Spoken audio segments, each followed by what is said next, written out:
जय जवाहर दोस्तों, आप सबका स्वागत है। मैं झारखंड डब्ल्यू। तो पिछले वीडियो पर हमने कल कक्षा 9 का डाला था वीडियो, और इस बार डालने वाले हैं मतलब गणित का ही पार्ट 1 डाला था, और इस बार पार्ट 2 डालने वाले हैं जल्दी, क्योंकि आप लोग का आज एग्जाम है, जो सुबह ही आप लोग अपलोड कर देंगे वीडियो। जल्दी बिना देरी किए हुए क्वेश्चन किया रजिस्टर पर पहली बार चैनल सब्सक्राइब कर लें, बेल आइकन प्रेस कर लें, क्योंकि हम आगे इसी तरह के बहुत सारे क्वेश्चन एग्जाम का तैयारी करवाने वाले हैं फ्री में। तो चलते हैं बिना देरी किए क्वेश्चन की ओर।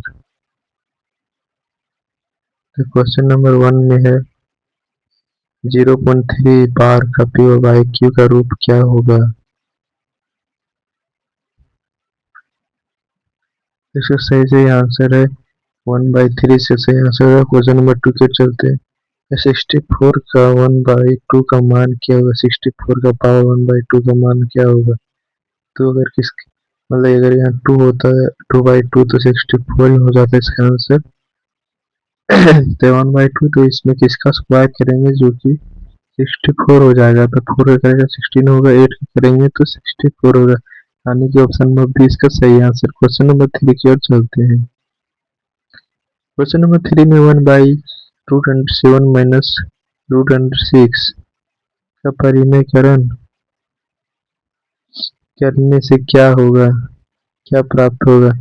परिमेयकरण करने से √7 प्लस √6 प्राप्त होगा। क्वेश्चन नंबर 4 की ओर चलते हैं। प्रत्येक परिमेय संख्या की एक क्या है, प्राकृतिक संख्या है, पूर्ण संख्या होती है, पूर्णांक होती है, वास्तविक संख्या होती है, क्या होती है। प्रत्येक परिमेय संख्या जो होती है वो वास्तविक संख्या होती है। क्वेश्चन नंबर 5 की ओर चलते हैं। तो क्वेश्चन नंबर 5 में है बहुपद। बहुपद पी एक्स बराबर एक्स माइनस 5 का शून्य क्या है। तो एक्स माइनस 5 का शून्य क्या है। तो एक्स माइनस 5 का शून्य 5 हो जाएगा इसका सही आंसर। क्वेश्चन नंबर 6 के चलते हैं। क्वेश्चन नंबर 6 में है x+2 plus x square plus x में एक्स स्क्वायर का गुणांक क्या है। एक्स स्क्वायर का गुणांक क्या है। तो एक्स स्क्वायर गुणांक 1 होगा। क्वेश्चन नंबर 7 की ओर चलिए देखते हैं। एक शून्येतर अक्षर बहुपद की घात क्या होती है। एक शून्येतर अक्षर जो बहुपद होता है उसकी घात क्या होती है। घात 0 होती है। क्वेश्चन नंबर 8 की यदि पी एक्स अगर पी एक्स बराबर 5x minus 4x square plus 3 तो x प्लस एक्स बराबर 0 का बहुपद का मान क्या होगा। तो इसका मान हो जाएगा 3 बहुपद का मान। क्वेश्चन नंबर 9 की ओर चलते हैं। क्वेश्चन नंबर 9 में है बिंदु 0, -4 कहाँ स्थित है। एक्स अक्ष पर, वाई अक्ष पर, प्रथम चतुर्थांश में, तृतीय चतुर्थांश में। तो ये जो है इसका आंसर एक्स अक्ष में तो नहीं होगा, तो ये हो जाएगा वाई अक्ष, जो कि सही आंसर है। क्वेश्चन नंबर 10 की ओर चलते हैं। क्वेश्चन नंबर 10 में बिंदु -5, 3 का भुज क्या है। 5, 3 का, तो इसका भुज हो जाएगा -5। क्वेश्चन नंबर 11 की ओर चलते हैं। बिंदु -2, -4 किस चतुर्थांश में स्थित है। तो जो होता है माइनस माइनस वो तृतीय चतुर्थांश में स्थित होता है। क्वेश्चन नंबर 12 पे चलते हैं। दो चरों दो चरों वाले रैखिक समीकरण x बराबर 7 को किस रूप में लिखा जा सकता है। 1 into x plus 1 into y बराबर 7। 1 इंटू एक्स मतलब किस में लिखा जाता है, आप लोग देख लीजिएगा। तो इसका आंसर हो जाएगा 1 into x plus 0 into y बराबर 7, क्योंकि 0 प्लस जो भी यहाँ एक्स की जगह 7 में बैठाएंगे तो इसका आंसर 7 आएगा। क्वेश्चन नंबर 13 के चलते हैं। क्वेश्चन नंबर 13 में है रेखा रेखा y बराबर 6 का आलेख किसके समांतर एक सरल रेखा होगी। रेखा जो y बराबर 6 का आलेख किसके समांतर एक सरल रेखा होगी, एक्स पर वाई अक्ष पर दोनों अक्षों पर एक मूल बिंदु से होकर जाएगी। तो इसका आंसर हो जाएगा एक्स अक्ष के इस सरल रेखा होगी जो समांतर एक्स अक्ष की सरल रेखा होगी। क्वेश्चन नंबर 14 की ओर चलते हैं। 14 में समीकरण एक्स वाई बराबर एक्स इस पर स्थित किसी बिंदु का निर्देशांक किस रूप में होते हैं। समीकरण एक्स बराबर वाई पर स्थित किसी बिंदु का निर्देशांक किस रूप में होते हैं। किस रूप में होते हैं, तो जो होता है वो ये एक रूप में होता है। क्वेश्चन नंबर 15 पे चलते हैं। 15 में एक परिवर्ती कोण की माप कितनी होती है। 90 डिग्री से कम, 90 डिग्री और 80 डिग्री के बीच, ठीक 180 डिग्री, 180 डिग्री और 160 के बीच, 360 के बीच किस क्या होगा। तो इसका होगा 180 और 360 के बीच परिवर्ती कोण होता है उसका मान माप कितना होता है। क्वेश्चन नंबर 16 की ओर चलते हैं। 16 में यदि दो रेखाएं एक दूसरे का प्रतिच्छेद करती हो तो शीर्षाभिमुख कोण इसे कहते हैं। कैसे होते हैं, असमान होते हैं, पूरक होते हैं, बराबर होते हैं, संपूरक होते हैं, कैसे होते हैं। तो ये जो होते हैं शीर्षाभिमुख कोण वो बराबर होते हैं। क्वेश्चन नंबर 17 के चलते हैं। यदि दो पूरक कोणों का योग x है तो x का मान क्या होगा। अगर दो पूरक कोण जो होता है उसका अगर योग x है तो x का मान क्या होगा। तो जो हो जाएगा 90 डिग्री हो जाएगा। 45 45। क्वेश्चन नंबर 18 की ओर। त्रिभुज का सर्वसमता का वह नियम जिसमें दो भुजाएं और उसके बीच का कोण बराबर होता है क्या कहलाता है।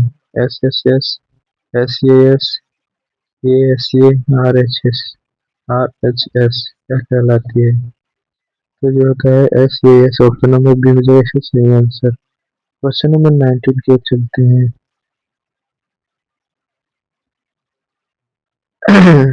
क्वेश्चन नंबर 19 में है एक समद्विबाहु त्रिभुज की बराबर भुजाओं के सम्मुख कोण कैसे होते हैं। एक समद्विबाहु त्रिभुज के बराबर भुजाओं के सम्मुख कोण कैसे होते हैं। असमान होते हैं, पूरक होते हैं, बराबर होते हैं, समकोण होते हैं, कैसे होते हैं। तो जो होते हैं समद्विबाहु त्रिभुज के बराबर भुजाओं के सम्मुख कोण बराबर होते हैं। क्वेश्चन नंबर 20 की ओर चलते हैं।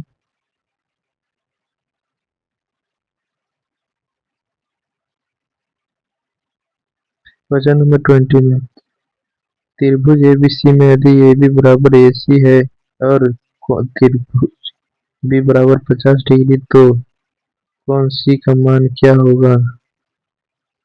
40 डिग्री होगा, 50 डिग्री होगा, 80 डिग्री और 130 डिग्री क्या होगा।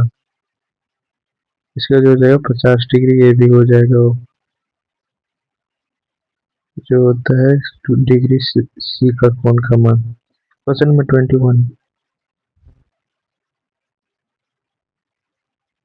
एक एक समचतुर्भुज के विकर्ण एक दूसरे की कितनी डिग्री पर समद्विभाजित करते हैं। तो कितने डिग्री पर समद्विभाजित करते हैं। 30 डिग्री पर, 45 डिग्री पर, 60 डिग्री पर, 90 डिग्री समकोण पर इस पर करते हैं। तो ये जो होते हैं 90 डिग्री पर समकोण जो तब करते हैं।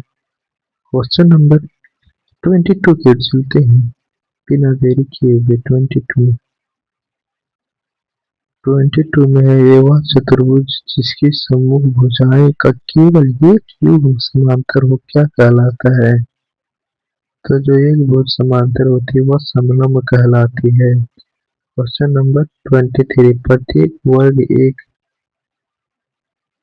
वर्ग जो होता है वो एक क्या कहलाती है। वो आयत और समचतुर्भुज दोनों होते हैं। वो समचतुर्भुज भी कहलाता है, आयत भी कहलाता है। Question number 24। किसी वृत्त की एक जीवा और उसके संगत चाप के बीच के क्षेत्रफल को क्या कहते हैं। किसी वृत्त की एक जीवा और उसके संगत चाप के बीच के क्षेत्र को क्या कहते हैं।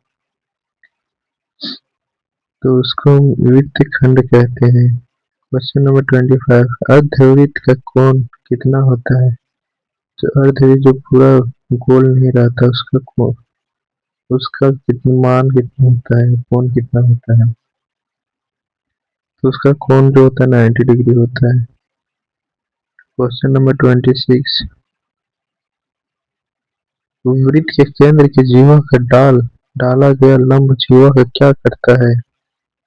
वृत्त के केंद्र से जीवा पर डाला गया लंब जीवा को क्या करता है? क्या करता है? तो ये समद्विभाजित करता है। Question number 27। 3 सेंटीमीटर, 4 सेंटीमीटर और 5 सेंटीमीटर भुजाओं वाले त्रिभुज का परिमाप क्या होगा? तो इसका परिमाप हो जाएगा 3, 7। तो इसका परिमाप हो जाएगा 12 सेंटीमीटर। क्वेश्चन नंबर 28 की ओर चलते हैं।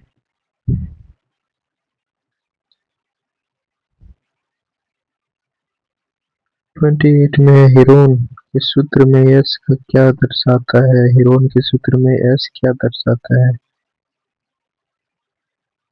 तो ये जो है त्रिभुज का अर्थ परिमाप पेरीमीटर दर्शाता है। Question number 29।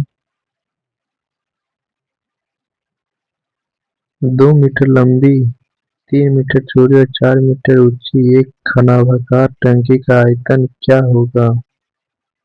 इसका आयतन क्या होगा? तो इसका आयतन होगा 24 घन मीटर। क्वेश्चन नंबर 30 की है। 8 त्रिज्या वाले गोले का आयतन क्या होता है? जो 8 त्रिज्या वाले गोले का आयतन क्या होता है? तो 4/3 पाई r²। फॉर्मूला है 8 त्रिज्या वाले एक गोले का आयतन क्या हुआ? तो होगा 4/3 पाई r³। क्वेश्चन नंबर 31 की ओर। एक बेलन का वक्र पृष्ठीय क्षेत्रफल क्या होती है? एक बेलन का वक्र पृष्ठीय क्षेत्रफल क्या होती है? तो इसका जगह 2πr(h) हो जाएगा। क्वेश्चन नंबर 32 की ओर।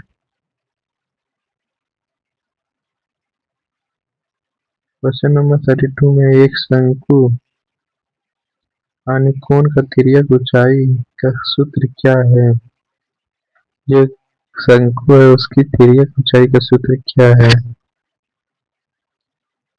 तो ये हो जाएगा l² बराबर r² plus h²। Question number 33। अर्धगोले का कुल पृष्ठीय क्षेत्रफल क्या होता है? एक अर्धगोलाकार से कुल पृष्ठीय क्षेत्रफल क्या होता है?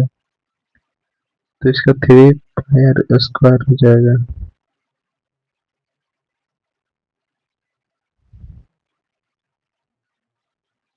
क्वेश्चन नंबर 34 की है। आंकड़ों 14, 25, 14, 28, 18, 17, 18, 14 और 22 का परिसर क्या है? तो परिसर हो जाएगा 414। Question number 35। वर्ग अंतराल 30 और 40 की वर्ग माप क्या है? वर्ग माप क्या होगा? इसका वर्ग माप 10 हो जाएगा, जो कि इसके बीच में 10 वर्ग माप है। Question number 36। प्रथम 3 पूर्ण संख्याओं का माध्य क्या है? प्रथम 3 पूर्ण संख्याओं का माध्य तो एक है इसका। Question number 37। एक असंभव घटना की प्रायिकता क्या होती है? जो संभव घटना नहीं होती है, सम इम्पॉसिबल इवेंट प्रोबेबिलिटी, तो इससे हो जाएगा 0।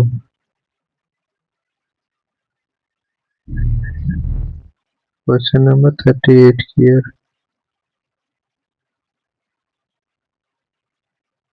क्वेश्चन नंबर 38 में किसी प्रयोग इस सभी प्रारंभिक घटनाओं का प्रायिकताओं का योग कितना होता है? किसी प्रयोग के सभी प्रारंभिक घटनाओं का प्रायिकताओं का योग कितना होता है?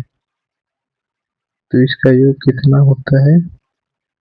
तो इसका योग 1 होता है। क्वेश्चन नंबर 39 की तरफ। यदि किसी घटना का ई की प्रायिकता पी बराबर 0.137 तो पी क्या होगी? तो इसका पी हो जाएगा 0.63। क्वेश्चन नंबर 48 जो कि हम लोग का लास्ट क्वेश्चन है, एक पासे यानी डाई को फेंकने में सम संख्या आने की प्रायिकता क्या होगी? एक डाई, तो ये डाई फेंकने की सम संख्या आने की प्रायिकता 1/2 होगी। तो हम लोग आज का 40 क्वेश्चन कम्प्लीट हो चुका 15 मिनट में, जो कि हम लोग का फास्ट कम्प्लीट किए हैं। और जो चैनल पहले बार जरूर सब्सक्राइब करें, बेल आइकन प्रेस करें, एग्जाम में जाए, एग्जाम अच्छा करें। बेस्ट ऑफ लक आज का।